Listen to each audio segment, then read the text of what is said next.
Hi hello மக்களே, வணக்கம். நான் உங்கள் தோழி ஜீவா சுப்பிரமணியம். இன்னைக்கு என் வீட்டில் இருக்கிற சில புக்ஸை உங்களோட நான் ஷேர் பண்ணிக்க விரும்புகிறேன். உடையார் அப்படின்ற ஒரு புக்கு. இது வந்து பார்த்திங்கன்னா பாலகுமாரன் எழுத்தாளர் அவர்கள் எழுதியிருக்காங்க.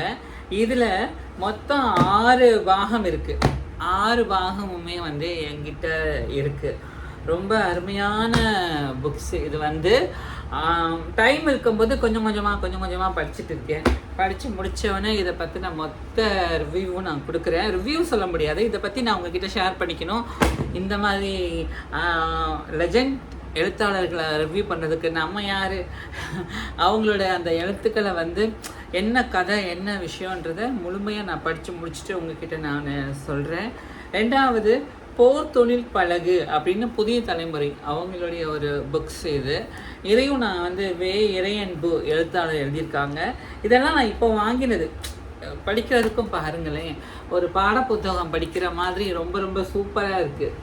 ஸோ இந்த புத்தகமும் எனக்கு பார்த்தோன்னே ரொம்ப அட்ராக்டிவாக இருந்தது, அதனால் வாங்கினேன். அப்புறம் ரொம்ப பழைய புத்தகம் வந்தார்கள் வென்றார்கள் அப்படின்னு. இதெல்லாம் நான் வந்து சில பழைய புக்ஸ் ஷாப்லேருந்து ரிலேஷன்ஸ் கேட்டு வாங்குவேன். விகடன் வெளியீடு. இது வந்து விகடன் வந்து வெளியிட்டிருக்காங்க. 1994 வருஷம். அப்போவே இதோட ரேட்டு 135 ரூபா. ஸோ இதையும் இப்போ நான் வாங்கிட்டு வந்திருக்கேன். கொஞ்சம் கிழிஞ்சிருக்கு, பரவாயில்ல. சில பொக்கிஷங்களெல்லாம் கிழிஞ்சு தான் இருக்கும், நம்ம வந்து வாங்கணும் அப்படின்னாங்க. அப்புறம் கல்கி அவர்கள் எழுதிய பொன்னியின் செல்வன் சாரதா பதிப்பகம். நான் பொன்னியின் செல்வன் பார்த்தீங்கன்னா ஒரு 4 கேட்டகரியில் வச்சுருக்கேன். 1985 வருஷம் வந்து ஒரு புத்தகம் விகடன் பப்ளிஷ் பண்ணுது. இது வந்து பாருங்கள், இந்த பிக்சர்ஸ் எல்லாம் பார்த்தீங்கன்னாலே பார்க்குறதுக்கு படிக்கிறதுக்கு ரொம்ப இன்ட்ரெஸ்டிங்காக இருக்கும், அவ்வளோ அழகாக இருக்கும்.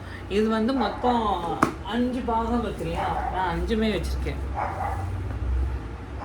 6 பாகம். இதுவுமே 6 பாகங்க. 6மே வச்சுருக்கேன். சாரி, தப்பாக சொல்லிட்டேன், 5ன்ட்டு. 6 பாகம். இதுவுமே வந்து மொத்தமாக பழைய புக் ஷாப்பில் வாங்க. பாருங்கள் எவ்வளோ அழகாக பைண்டிங் போட்டு இந்த பேப்பர் போட்டு கவர் போட்டு வச்சுருக்காங்கன்ட்டு எனக்கு ரொம்ப பிடிச்சிருந்தது. இது வாங்கினேன். அப்புறம் வந்து பார்த்திங்கன்னா ஒரு பிரயாணம் ஒரு கொலை, சுஜாதா அவர்கள் எழுதிய ஒரு சிறுகதை. இதுவும் வந்து பழைய புத்தக கடையில் தான் எடுத்தேன். எல்லாமே கேஷ் கொடுத்து தான் வாங்கினேன். ரொம்ப அழகாக இருந்தது. இதை பார்த்த உடனே ஏதோ ஒன்று இருக்குது, இதை படிக்கணும் அப்படின்ற ஒரு ஆசையில் இதை வாங்கினேன்.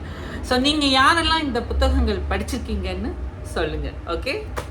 அண்ட் அப்புறம் நான் புதுசாகவும் சில புத்தகங்கள் வாங்குகிறேன். அண்ட் ராசாவதி இது வந்து ஒரு ஜப்பானிய லாங்குவேஜில் இருந்தது, தமிழில் மொழிபெயர்ச்சிருக்காங்கன்ற மாதிரி சொன்னாங்க. ஸோ அதையும் இப்போ வாங்கியிருக்கேன், புதுசு தான். 8 கோடி பிரதிகள் விற்று சாதனை படைத்துள்ள நூல் அப்படின்ற ஒரு தலைப்போடு இருந்தது. எனக்கு ரொம்ப பிடிச்சிருந்தது. அப்படி என்னடா இதில் இருக்குன்னு தெரிஞ்சுக்கணுன்றதுக்காகவே இதை நான் வாங்கியிருக்கேன். ஸோ இந்த புக்கு. அப்புறம் மருதுபாண்டியர்கள் வாழ்க்கையும் வரலாறும் அப்படின்ற ஒரு புத்தகம் முனைவர் கு மங்கையர்கரசி அவர்கள் எழுதியிருக்காங்க. புத்தம் பப்ளிகேஷன்ஸ் வந்து இதை ரிலீஸ் பண்ணியிருக்காங்க. இதுவுமே நான் வாங்கினேன். எனக்கு ரொம்ப இதை தெரிஞ்சுக்கணும். நிறைய பேர் வந்து அந்த காலத்தில் ராஜா ராணி ஆட்சி அது இதுன்ட்டு நிறைய பேர் கத்தி பேசுகிறாங்க. அவங்க பேசுகிறதெல்லாம் உண்மையாகிடும் நினச்சிட்டு இருக்காங்க. ஸோ ஒன்றுமே தெரியாமல் அறகுறையாக படிச்சுட்டு அவங்கெல்லாம் கத்துறதை நம்புகிறாங்க. ஸோ நம்ம வந்து எல்லாத்தையும் தெரிஞ்சுக்கிட்டு அவங்க சொல்கிற மாதிரி பொய்யை பரப்ப வேணாம், இருக்கிறத சொல்லலாமே அப்படின்னு தோணுச்சு. அப்புறம் நம்ம எல்லாருக்கும் ரொம்ப ரொம்ப ரொம்ப ரொம்ப பிடிச்ச புரட்சியாளர் சேக்குவேரா அவர்களுடைய வாழ்க்கை வரலாறு நான் 2-3 படிச்சிருக்கேன். இது கொஞ்சம் பழைய புக்ஸாக இருந்தது. மேபி இதில் நிறைய விஷயங்கள் இருக்கலாம் அப்படின்றதுனால நான் இதையும் வாங்கியிருக்கேன். இதையுமே நான் படிக்க போகிறேன். அடுத்து பார்த்திங்கன்னா சிவசங்கரி அம்மா அவங்க எழுதின ஒற்றை பறவை.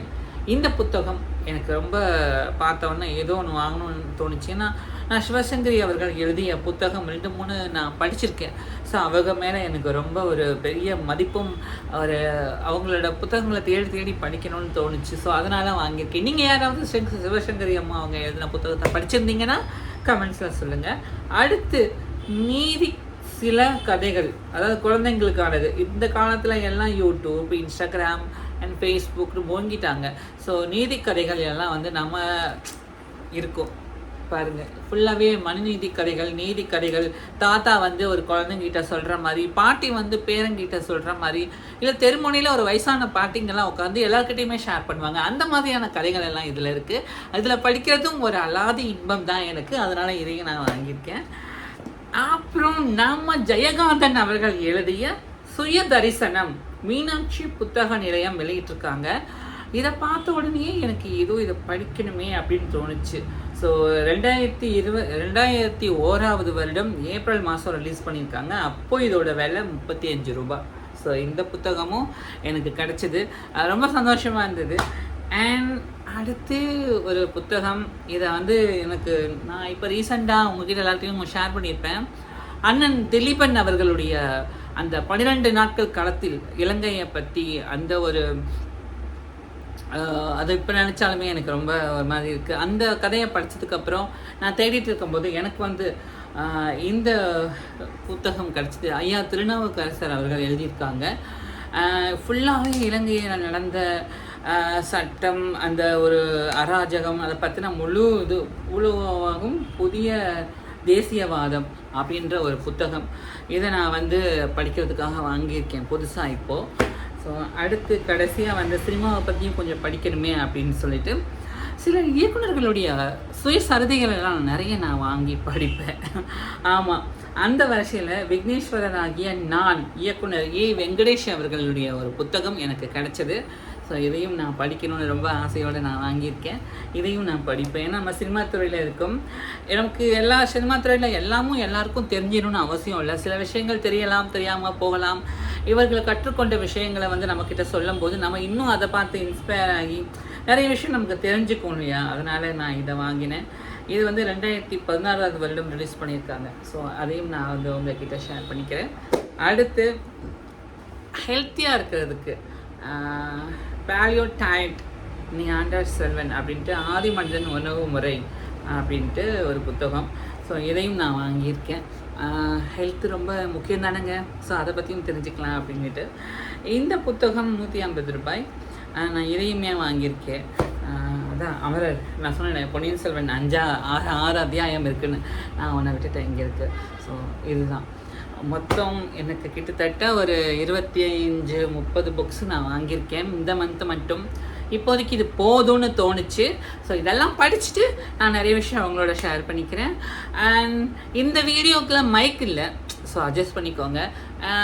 எனக்கு வீடியோ எப்படி இருக்கேன்னு நினச்சிக்காதீங்க. ஸோ நான் வந்து சீரியல் ஒன்று பண்ணிகிட்ருக்கேன்னு உங்கள் எல்லாருக்குமே தெரியும், சந்தியா ராகம். ஸோ அதில் என்னுடைய அத்தியாயம் முடிய போகுது. ஸோ அதுக்கான காஸ்டியூம்ஸ் எல்லாம் தான் எடுத்து போட்டு வச்சுருக்கேன். அதை ஒரு நான் தனியாக உங்களுக்கு ரிவீல் பண்ணுறேன். இந்த புத்தகங்கள்லாம் உங்களுக்கு எந்த புத்தகம் ரொம்ப பிடிச்சது, நீங்கள் எதை படிச்சிருக்கீங்கன்னு சொல்லி மறக்காமல் எனக்கு கமெண்ட் பண்ணுங்கள். அண்ட் இதுக்கப்புறம் ரொம்ப கான்வர்சேஷன் நான் அவங்களோட எடுத்துக்கலான்னு இருக்கேன். ஸோ என்னோட டைம் ஸ்பெண்ட் பண்ண நேரம் இருந்தால் வீடியோவை பார்த்து லைக் பண்ணி ஷேர் பண்ணி சப்ஸ்கிரைப் பண்ணிக்கோங்க. உங்களுடைய அன்பும் ஆதரவும் எனக்கு